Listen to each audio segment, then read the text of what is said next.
Hello everyone, नमस्कार। मैं सचिन, आपके अपने यूट्यूब चैनल जीएसटी जीनियस में आप सभी का बहुत ही प्यारा प्यारा अभिनंदन, स्वागत एंड मोस्ट वेलकम है। आई होप आप सभी बहुत अच्छे होंगे, बहुत प्यारे होंगे एंड मन लगा के पढ़ाई कर रहे होंगे। जैसा कि आप सभी जानते हैं, आज है 12 फरवरी 2022 और 12 फरवरी 2022 का आज हम क्या पढ़ेंगे? करंट अफेयर पढ़ेंगे। आप जानते हैं, अगर आप कोई भी न्यूज़पेपर पढ़ते हैं तो उसमें बहुत ही बड़ा न्यूज़पेपर होता है, तो उसमें हम सिलेक्ट नहीं कर पाते हैं कि कौन सा क्वेश्चन परीक्षा की दृष्टि से हमारे लिए महत्वपूर्ण है। तो इसीलिए हमने ये वीडियो बनाई है, करंट अफेयर शो बनाया है कि उस न्यूज़पेपर से टॉप 10 क्वेश्चन आपके लिए प्रस्तुत किए जाएं, जो कि आने वाली आगामी परीक्षाओं में आपके लिए बहुत ही महत्वपूर्ण और बहुत ही सहायक साबित हों। तो आइएगा, इन्हीं शब्दों के साथ हम अपने आज के करंट अफेयर को स्टार्ट करते हैं, जिसका नाम है करंट अफेयर शो। आइएगा, फर्स्ट क्वेश्चन ये रहा, स्क्रीन पर देखते हैं क्या कहता है। हाल ही में वैज्ञानिक क्षेत्र में महिलाओं और लड़कियों का अंतर्राष्ट्रीय दिवस कब मनाया गया है? ठीक है, महिलाओं और लड़कियों के वैज्ञानिक क्षेत्र में अंतर्राष्ट्रीय दिवस कब मनाया गया है? तो आप बताएंगे 11 फरवरी को मनाया गया। अगर मैं बात करूं फरवरी की, ठीक है, कि फरवरी में कौन कौन से दिवस मनाए जाते हैं, तो सबसे पहला आता है 1 फरवरी। तो 1 फरवरी को आपको पता होगा भारतीय तट रक्षक दिवस भी मनाया जाता है। क्या?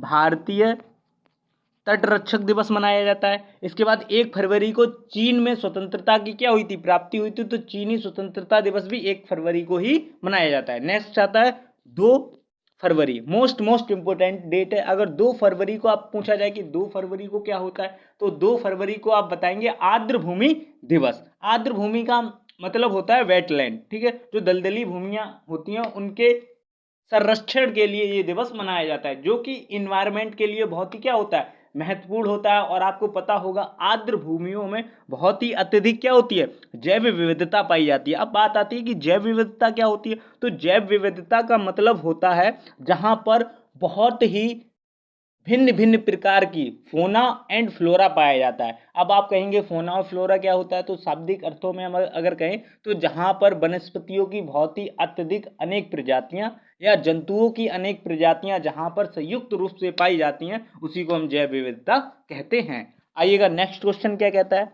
नेक्स्ट क्वेश्चन कहता है, हाल ही में चक्रवात बत्सई ने किस देश को सबसे ज्यादा प्रभावित किया है? तो आप बताएंगे मेडागास्कर। क्या बताएंगे आप? मेडागास्कर। अब बात करते हैं कि मेडागास्कर कहाँ है। तो देखिएगा, मैं वर्ल्ड मैप बनाने जा रहा हूँ, तो वर्ल्ड मैप देखिएगा, ये हो गया उत्तरी अमेरिका, इसके बाद ये है दक्षिणी अमेरिका, बात करें तो ये है अफ्रीका, ये है अपना यूरोप, ये है एशिया, ये है ऑस्ट्रेलिया।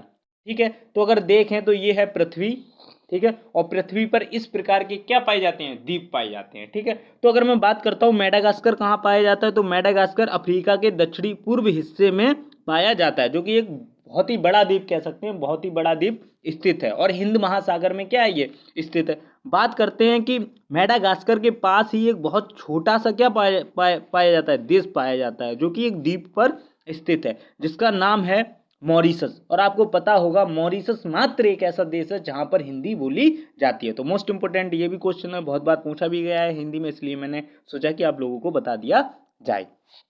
इसके बाद आता है थर्ड क्वेश्चन। थर्ड क्वेश्चन कहता है, हाल ही में अटल बिहारी वाजपेयी नामक पुस्तक किसने लिखी है? तो आप बताएंगे संगरिया घोष ने। किसने? संगरिया घोष ने ही अटल बिहारी वाजपेयी नामक पुस्तक के राइटर हैं।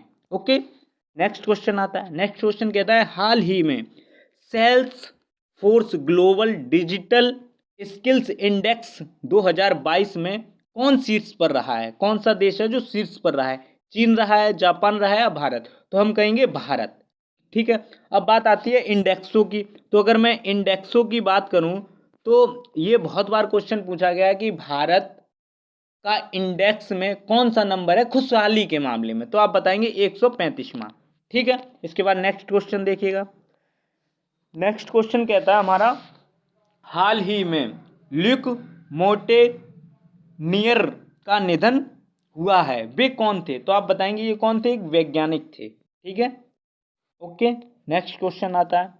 नेक्स्ट क्वेश्चन कहता है हमारा, हाल ही में आरबीआई ने ई रूपी वाउचर की सीमा 10,000 से बढ़ाकर कितनी कर दी है? ठीक है, जो ई रूपी होता है उसे ई का मतलब होता है इलेक्ट्रॉनिक रुपीस। जहां पर ई रुपीस का मतलब ई आ जाए तो आप इससे लगा सकते हैं डिजिटल रुपीस से। किससे? डिजिटल रुपीस से। अब आप लोग कहेंगे कि डिजिटल रुपीस क्या होता है, तो डिजिटल रुपीस का मतलब होता है, डिजिटल पैसे का मतलब होता है जैसे पेटीएम हो गया, ठीक है, गूगल पे हो गया, ठीक है, उसके बाद आपका बहुत सारे और भी ऐप हैं, ठीक है, जैसे फ्लिपकार्ट भी अब तो बैंक अकाउंट से उसको कनेक्ट करके हम किसी के अकाउंट में पैसा को ट्रांसफर कर सकते हैं, तो उस पैसे को ही हम क्या कहते हैं, ई रुपीस कहते हैं। अब बात आती है कि आरबीआई की स्थापना कब हुई, मोस्ट इंपोर्टेंट क्वेश्चन है, ठीक है। तो आइएगा आरबीआई की हिस्ट्री भी देख लेते हैं। देखिएगा, आज मैं एक चीज़ समझाना चाहता हूँ आपको कि करंट का मतलब आप क्या समझते हैं।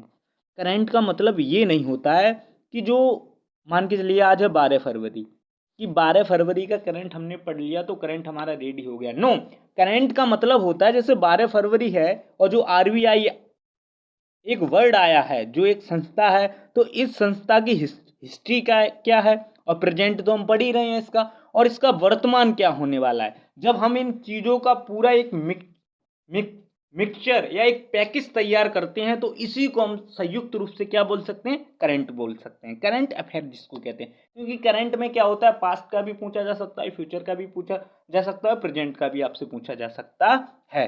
तो आइएगा आरबीआई के बारे में डिस्कस करते हैं। तो अगर मैं बात करूं आरबीआई की फुल फॉर्म, तो क्या बताएंगे, रिजर्व बैंक ऑफ इंडिया, ठीक है। अगर मैं बात करूं कि आरबीआई की स्थापना कब हुई, तो आप बताएंगे 1 अप्रैल, स्थापना 1 अप्रैल 1935 में, ठीक है। अगर मैं बात करूं इसका हेडक्वार्टर कहाँ है, तो हेडक्वार्टर आप बताएंगे मुंबई में, ठीक है। अगर मैं बात करता हूं इसके प्रेजेंट समय के गवर्नर कौन है, तो आप इसके गवर्नर बताएंगे शांति कांत दास जी, ठीक है। कौन है, शांति Kant Das ji, okay. Next question देखते हैं, 7वां क्वेश्चन। 7वां क्वेश्चन हमारा कहता है हाल ही में 45वें अंतरराष्ट्रीय पुस्तक मेला कब शुरू होगा, ठीक है।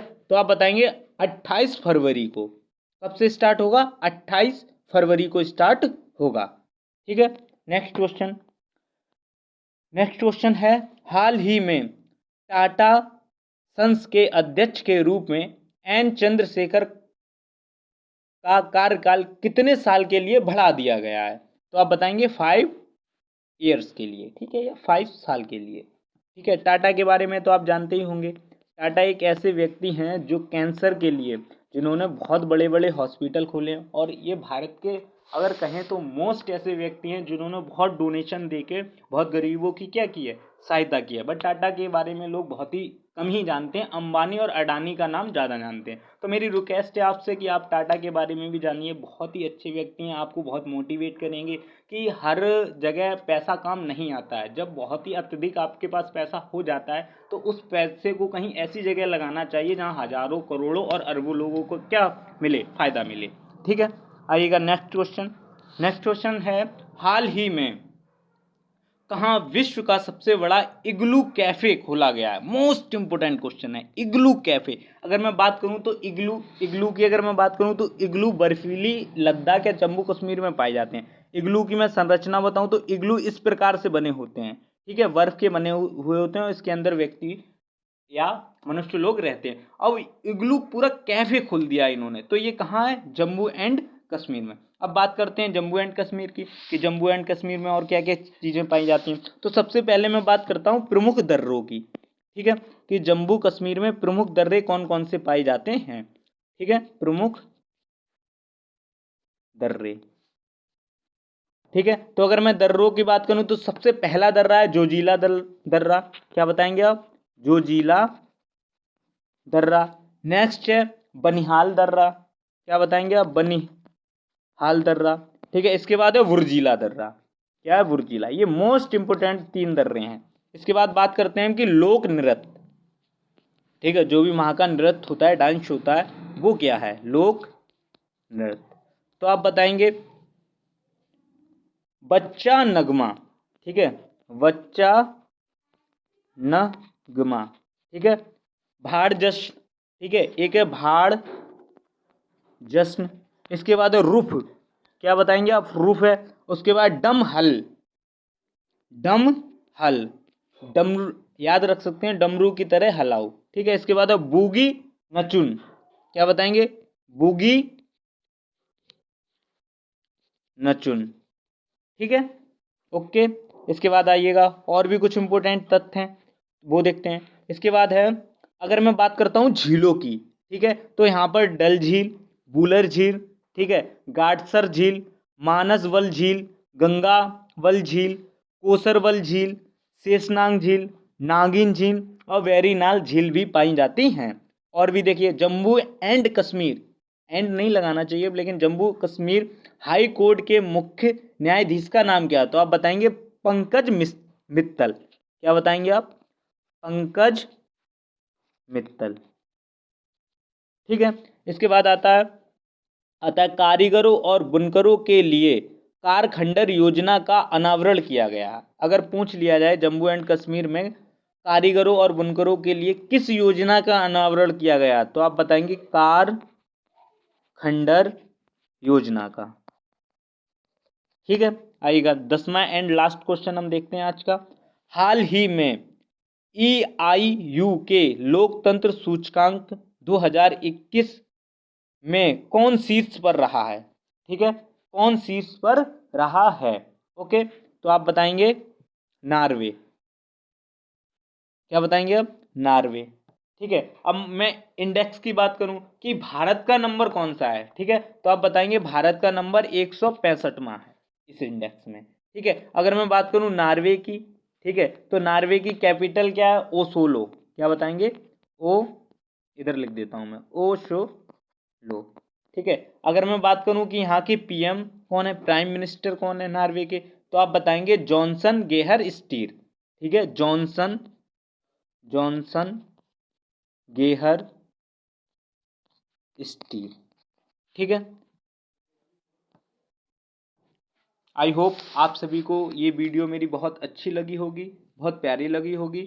आपसे बहुत ही निवेदन है, विनती है कि मेरी इस वीडियो को शेयर, सब्सक्राइब एंड लाइक करना मत भी भूलिएगा। और जितने भी आपके फ्रेंड हैं जो वनडे एग्ज़ाम या किसी भी चीज़ की क्या कर रहे हैं, तैयारी कर रहे हैं, तो उनको आप ये वीडियो शेयर कर सकते हैं। ये बहुत ही नॉलेजेबल क्या है, वीडियो है। देखिएगा, अगर आपको कोई भी परीक्षा इस समय, प्रेजेंट समय की मैं बात कर रहा हूँ, क्रैक करनी है, तो उसमें करंट अफेयर का बहुत ही बड़ा क्या होता है, महत्व होता है। तो आई होप आप सभी को ये वीडियो अच्छी लगी होगी। अपना एंड अपनों का ख्याल रखिएगा। जय हिंद, जय भारत, धन्यवाद।